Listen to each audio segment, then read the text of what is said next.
Coming up after this trailer intro is the review for The Dark Tower. For thousands of generations, the gunslingers were knights,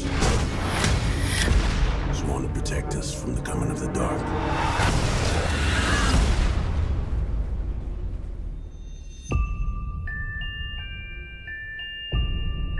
These visions, as you call them. What do you see?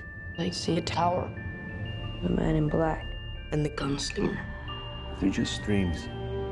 They're not real, Jake.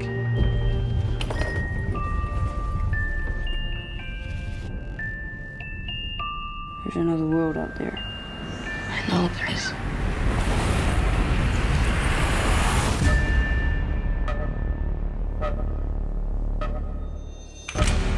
Whoa! Who are you? It's you. You're a gunslinger, right? There are no gunslingers. Not anymore. Okay, so if you're not aware of The Dark Tower, would you like a synopsis? Would you want me to tell you about it very quickly? I'm gonna have to read this, you know. I can't give you a decent synopsis off the top of my head. I really can't. All right, so here we go. Right, the last gunslinger, Roland Deschain, I think it's Deschain, has been locked in an eternal battle with Walter Odin, also known as the Man in Black, determined to prevent him from toppling the Dark Tower, which holds the universe together. With the fate of the world at stake, good and evil will collide in the ultimate battle, as only Roland can defend the tower from the Man in Black.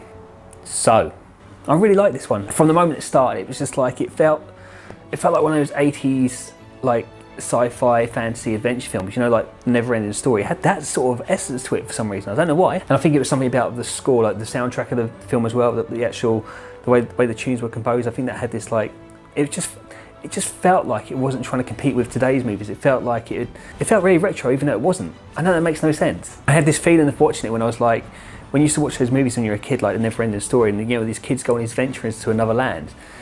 It had that feel to it again. It's like I haven't seen a film that's like been like that for a long time. And maybe it's to do with it being a continuation from a Stephen King novel, because I think this was probably written in, hang on, I'll just check. Okay, it looks like the book series started in like the late 90s.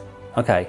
But anyway, the film felt like it was, yeah, like, you know, there's 80s kids films like The Explorers and I suppose like Flight of the Navigator, Never Ending Story, those sort of like kids films, but just in a much darker tone. And the guy that wrote it is probably something to do with that as well, because he wrote like I, Robot, The Da Vinci Code. I think he wrote A Beautiful Mind, I Am Legend. So he's written all these really cool films. I think the actors were really good in it.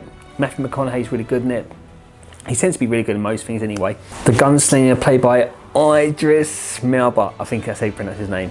But anyway, he was really good. He was great too. It was a great film that just didn't seem like it was trying too hard to impress or to keep up with today's films. It might have been doing that, but it didn't feel like that. Now, I saw this film after I saw Annabelle Creation. I was really worried that I wasn't going to like The Dark Tower, because after you sit through one film, it's hard to sit through another one. You're just feeling tired and like, But I kind of like, I came with Annabelle Creation, I was just like thinking, right.